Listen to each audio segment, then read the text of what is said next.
Hi guys, tales of demon and gods के episode 123 में आप सभी का स्वागत है। फिर नाली उनके पास आता है और मैप में देख के लॉर्ड यीशु को बताता है कि आपको इसे यहाँ करना है, ऐसे करना है। कुछ लोग बड़े प्लस को ले जा रहे होते हैं और नाली की बैकग्राउंड में आवाज आती है कि तुम्हें इसे यहाँ ऐसे दबाना पड़ेगा, इंस्क्रिप्शन पैटर्न यहाँ लगाना जरूरी है। फिर लॉर्ड यीशु की बिल्डिंग को दिखाया जाता है जहाँ बहुत शोर हो रहा होता है और आवाज आती है।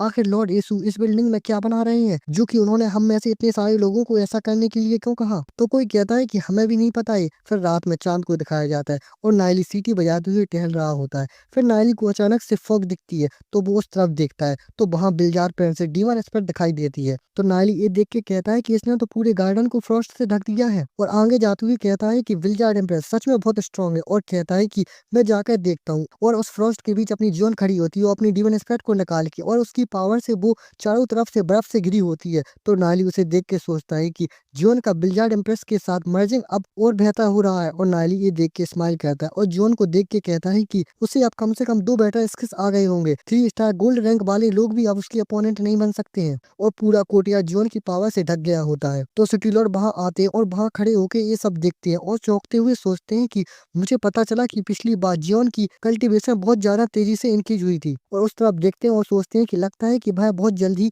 फर्स्ट स्टार गोल्ड रैंक तक पहुंच जाएगी और सोचते हैं कि इस तरह की कल्टीवेशन प्रोग्रेस तो अद्भुत है। और फिर खड़े होकर सोचते हैं कि आंट यूई ने हाल ही में मुझे बताया था कि John first star bronze rank तक भी नहीं पहुंची है। तो मैं ये सुनकर बहुत निराश हुआ था। और फिर स्टिलो जॉन की बिलजार प्रिंसेस को देख के सोचते हैं कि लेकिन उसने ना सिर्फ तेजी से 5 स्टार सिल्वर रैंक हासिल किया बल्कि उसे एक बिलजार एम्प्रेस भी मिली जो कि सामान से कई ज्यादा गुना स्ट्रॉन्ग है। और वहां खड़े होकर देख के कुछ सोचते हैं और फिर जॉन को देख के सोचते हैं कि जॉन स्ट्रॉन्ग हो गई है। और अपनी वाइफ यानी जॉन की मदर को देख के सोचते हैं कि क्या तुम यहाँ देख रही हो वाइफ? और एक कोने में खड़ी होकर दूर से जीवन को देखते हैं और सोचते हैं कि जीवन और मेरी उस टाइम बहस हुई थी, मुझे जाकर उससे अच्छे से बात करनी चाहिए। और सोचते हैं कि मुझे अपनी बेटी से अच्छे से बात किए हुए बहुत समय हो गया है। फिर सीरियल आगे बढ़ते हुए सोच रहे होते हैं कि मैंने इन सभी सालों में उसके साथ अच्छा समय नहीं बिताया, मुझे नहीं पता कि क्या वह है। बस वो इतना ही सोचते हैं तभी वहां से अपना नाली भी जॉन के पास जा रहा होता है। तो सिक्योर नाली को देख के चौंक के गुस्सा होती है नाली को देख और गुस्से में सोचते हैं कि आखिर ये छोकरा फिर से क्या करने की कोशिश कर रहा है। और नाली जॉन के पास जा रहा होता है और सिक्योर उसको पीछे से जाते हुए देख और सोचते हैं कि मुझे उसका पीछा करना चाहिए।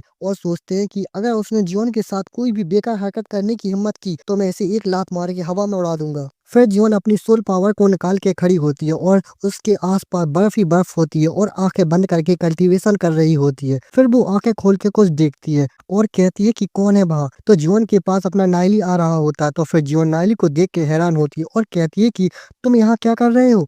फिर नायली जॉन की तरफ देख के कहता है कि मैं रात के खाने के बाद टहल रहा था और मुझे तुम दिखी तो मैं तुमसे मिलने आ गया। और फिर उसे कुछ महसूस होता है तो वह दूसरी तरफ थोड़ी नजर घुमाता है और शांत होके मन में सोचता है कि ही ये वाला तो सिटी लॉर्ड का है। और सिटी लॉर्ड इन लोगों को छुप के देख रहे होते हैं। फिर जीवन कहती है नायली, फिर थोड़ा उदास होकर सोचती है कि फिर कहती है कि मुझे नहीं पता कि तुमने मेरे फादर को कैसे हाँ कहने को मैनेज किया कि वो तुम्हें यहाँ रहने दे रहे हैं। और कहती है कि मगर बेहतर यही होगा कि अब हम लोग दोबारा ना मिले। तो नायली भी थोड़ा सैड होके कहता है कि क्या तुम अब मुझसे मिलना नहीं चाहती हो क्या? और थोड़ा और सैड होके कहता है कि अच्छा तो तुम नोबल फैमिली के लोग हम जैसे कॉमनर्स के दोस्त नहीं बन सकते हो? तो जॉन अपने हाथों से इशारा करते हुए कहती है कि नहीं नहीं नहीं ऐसा नहीं है। और फिर शर्माती हुई नायली की तरफ देखती है और कहती है कि तुम थोड़े अजीब हो और थोड़े ज्यादा ही डायरेक्ट हो। नायली ये सुन के चौंक जाता है और जॉन कहती है कि लेकिन मुझे पता है कि तुम एक अच्छे इंसान हो, चाहे वो मेरे लिए हो या तुम अपने दोस्तों के लिए हो। तो नायली ये सुन के मुस्कुराता है और जॉन आगे कहती है कि तुम आकर मुझे तंग करती हो लेकिन मैं तुम्हारी इस बात से कभी भी अनोइंग नहीं हुई हूँ। और कहती है कि इसके उल्टा मैं चाहती हूँ कि तुम आके मुझे तंग करो। फिर जॉन अपनी बात जारी रखती है और कहती है कि मैं सच कहूँ तो इस बड़ी सिटी लॉर्ड मेंशन में मैं बहुत अकेली हूँ। तो नायली ये सुन के बस शांत होकर जीवन को देखता है और जीवन आगे कहती है कि यहाँ से मुझसे बात करने की इजाजत सिर्फ आंट यूई को है। और कहती है कि मेरी एक पक्की दोस्त थी और वो निंगर थी। और सैड होकर कहती है कि लेकिन बाद में उसने भी यहाँ आना बंद कर दिया। फिर एक पेड़ को दिखाया जाता है और उस पेड़ के पीछे छुप के सिटी लॉर्ड ये सब सुन रहे होते हैं। फिर जॉन कहती है कि तुम ही एक सिर्फ मेरे दोस्त हो निंगर के अलावा। और नायली जॉन को देख रहा होता है। फिर जॉन कहती है कि लेकिन तुम्हें ये समझना चाहिए कि मेरे फादर हमें कभी भी साथ नहीं रहने देंगे। तो नायली ये सुन के साइड में देखता है जिस साइड सिटी लॉर्ड छुपकर सुन रहे होते हैं और उस तरफ देख के गुस्से में कहता है कि अब मुझे कहना ही पड़ेगा,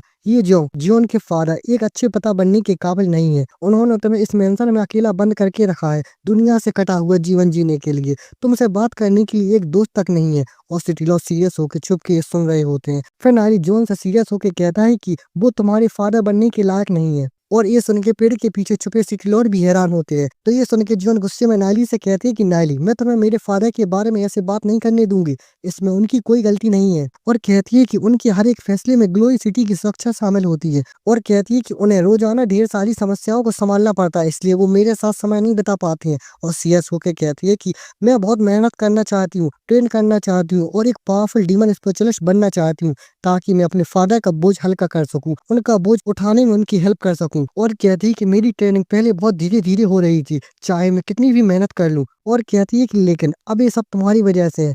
और कहते हुए उसकी आंखें नम हो जाती हैं। और नाइल जॉन को देखता है और हाथ बढ़ाते हुए जॉन से कहता है कि चलो अब इस बारे में बात नहीं करते हैं, ये जो तुम्हारे फादर है तो जाहिर है कि तुम उनका ही पक्ष लोगी। और गुस्से सा फेस बना के सिटिलो जिस साइड छुपे होते हैं उस साइड देख के कहता है कि मैंने अभी भी उनके साथ अपना पिछला हिसाब बराबर नहीं किया उसका, जब पिछली बार उन्होंने मेरी कुटाई लगाई थी। और कहता है कि लेकिन मैं तुम्हारे लिए उस बात को अब आगे नहीं बढ़ाऊंगा। तो उस पेड़ को दिखाया जाता है जिस पेड़ के पीछे सिटिलो छुपे होते हैं। और गुस्से में ये सुन के सोचते हैं कि अच्छा, किसको किसके साथ हिसाब बराबर करना है। फिर नायली जॉन से कहता है कि मैं अब से यहीं रहूंगा और तुम्हें इस बात की ही चिंता करने की जरूरत नहीं है कि तुम्हारे फादर मेरे साथ कुछ करेंगे। और उनकी तरफ देख के कहता है कि उन्हें अभी भी मुझसे 10,000 डीमन स्पिरिट अरे सेट करने के लिए विनती करनी है। और बस ये एपिसोड इतना ही। और आप इसके आगे क्या होता है, क्या नायली और जॉन की और बातें होती हैं या सिटिलोट इन लोगों के पास आ जाते हैं, अब आगे क्या होता है, ये सब जानने के लिए मिलते हैं अगले एपिसोड में।